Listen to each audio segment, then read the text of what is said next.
Bonjour la famille, c'est bien moi, Anne Fumgizanga, l'animatrice de votre chaîne, de votre émission Parlons quotidienne qui se passe sur FGG Talk TV. Là où nous parlons de l'entrepreneuriat, on parle du business, nous faisons des interviews aussi des entrepreneurs. Donc si vous êtes entrepreneur, vous pensez que vous devez parler de votre entreprise, vous devez parler de votre business ou de votre expérience, n'hésitez pas de nous contacter avec le numéro qui va s'afficher en bas de notre écran. Et aujourd'hui, moi, je vais partager mon expérience de comment économiser de l'argent avec un petit salaire aux États-Unis d'Amérique. Vous savez, au fur et à mesure, vous restez dans un pays, vous travaillez, vous savez comment les choses fonctionnent.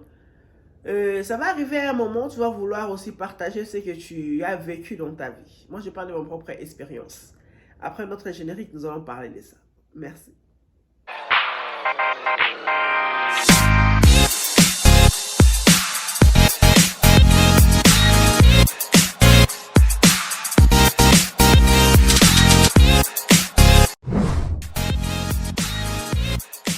Abonnez-vous sur la chaîne FGG Talks TV. Abonnez-vous, vous allez retrouver toutes des bonnes choses over there. Du bonheur est là, hein?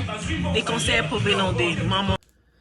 Si vous êtes nouveau sur notre chaîne FGG Talk TV, n'hésitez pas de vous abonner, de cliquer sur la cloche de notification afin d'être notifié à chaque fois que nous postons nos vidéos. Aujourd'hui, comme je disais, nous allons parler d'un sujet d'argent. Comment économiser avec le salaire qui est... Des fois, nous pensons que nous gagnons alors que quand on enlève déjà l'argent des taxes, tu penses à tes dépenses mensuelles, le bill, ce qu'on appelle ici, ça te dépasse. Tu te dis, mais finalement, je suis en train de travailler pour l'Amérique ou bien je suis en train de travailler pour mon futur aussi.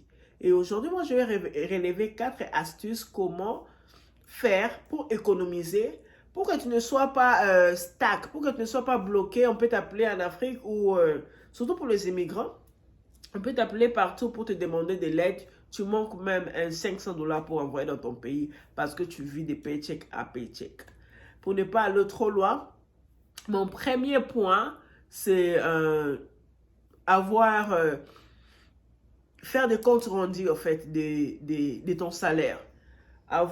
Faire des inventaires mensuels. Donc, veut dire, je conseille souvent que tu puisses utiliser le credit card ou le debit card. Avec ces deux cartes-là, ça va te permettre à la fin du mois, tu regardes toutes les dépenses que tu as fait, des achats, de quoi, donc tu vas voir ça à travers tes cartes.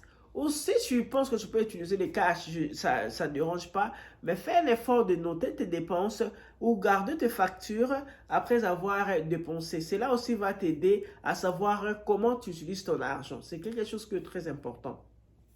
Notre deuxième point, c'est d'éliminer les dépenses inutiles. Donc, c'est très important de ne pas vous abonner par-ci, par-là dans des dépenses inutiles.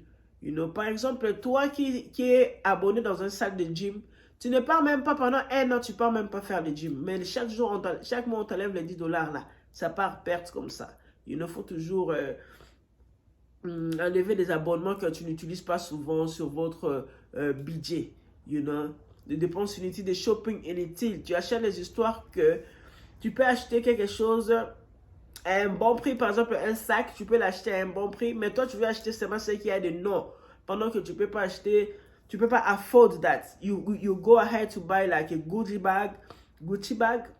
Tu peux acheter un simple sac que tu peux utiliser le temps où tu puisses augmenter tes income, Essayer un peu de revoir votre façon de dépenser.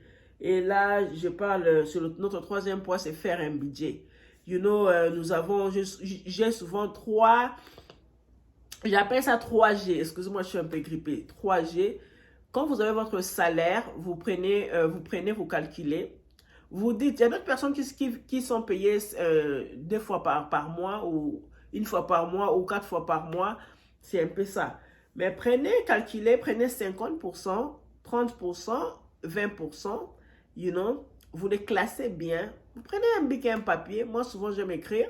Vous prenez un bic et un papier, vous écrivez. Vous prenez les salaires de 50%, ce sont des basic payments. Le loyer de la maison, le bill de la télévision, si vous aimez suivre la télévision, assurance voiture, parce que sans voiture, c'est un peu compliqué.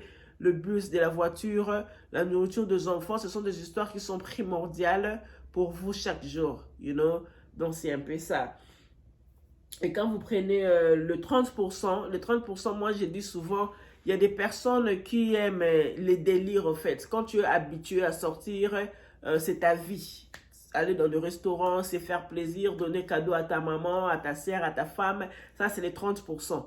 You know? Donc, c'est un peu ça. Tu sais qu'à cet argent, si je garde pour donner à celui-ci pour aller au restaurant, pour aller, les personnes qui veulent aller danser, pour aller danser et tout, c'est cet argent. Parce que des fois, on ne peut pas se priver de ce que nous voulons à force de vouloir seulement économiser. C'est pourquoi moi, j'aime toujours mettre ça aussi, facteur sortie.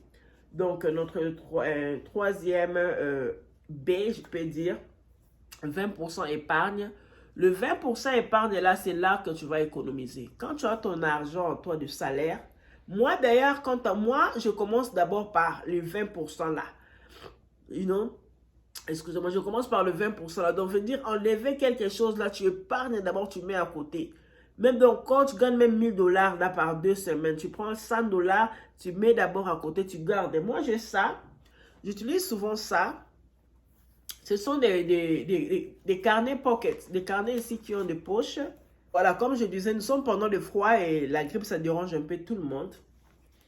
Ça dérange un peu tout le monde, donc c'est ça. Moi, j'utilise souvent ces carnets ici. Il y a des poches à l'intérieur. Tu peux tout mettre. Tu te dis que, comme je gagne 1000 dollars chaque 2 semaines, par exemple, tu prends 100 dollars, tu mets dans une poche ici. L'autre semaine, tu prends 100 dollars, tu mets dans une poche ici. L'autre semaine, tu prends 100 dollars, tu mets dans... Dites-moi maintenant, comment tu ne peux pas économiser avec ce genre d'idée? Non, tu vas toujours économiser avec ce genre d'idée. Si tu penses que donc, avec ça, tu vas te rendre compte que, donc ton cœur aura toujours envie de placer quelques pièces ici. You know? Ton cœur aura toujours envie de, non, j'enlève, je mets. S'il y a des personnes qui aiment mettre directement dans leur saving, dans leur banque, ils peuvent aussi le faire, you know. Ça dépend de ta façon de garder ton argent. Si tu as l'habitude de mettre dans les pig à bag là, le truc là de pig là, que les enfants mettent les coins là, on met aussi de l'argent, tu peux mettre là-bas. Donc ça dépend de là où vous allez garder votre argent. You know, donc c'est un peu ça. Notre quatrième point, je finis par là, c'est augmenter votre économie, augmenter votre income, je peux dire. Donc, cherche-toi du boulot. Si tu trouves que les boulots que tu fais, ça te paye peu d'argent, tu ne te fais pas trop d'argent, tu es toujours coincé, tu n'arrives même pas à te faire plaisir, tu n'arrives même pas à épargner, tu dois te chercher un extra travail. C'est pourquoi nous voyons aux États-Unis, les gens ont souvent 2 ou 3 boulots. C'est très important aussi. Tu vois que l'argent est vraiment minime, ça ne te suffit pas, tu struggles, tu souffres. Pour épargner, tu ne peux pas. Pour faire tes besoins, tu ne peux pas. Mais cherche-toi un petit boulot encore. C'est pourquoi souvent aux États-Unis, les gens font 2 ou 3 boulots ou les gens travaillent de long hours, you know.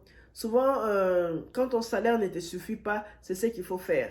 Le temps pour toi de rattraper ou d'avoir un mieux, il faut te sacrifier pour ça. C'est un peu fatigant, mais des fois, il n'y a pas de choix. Si tu cherches surtout à épargner, c'est ça aussi parmi les artistes que je viens de citer là. Donc, on se revoit à la prochaine occasion. Restez branchés sur notre chaîne FGG Talk TV pour plus de nos vidéos. On vous remercie beaucoup de nous suivre chaque mercredi et dimanche. Salut à vous. Merci.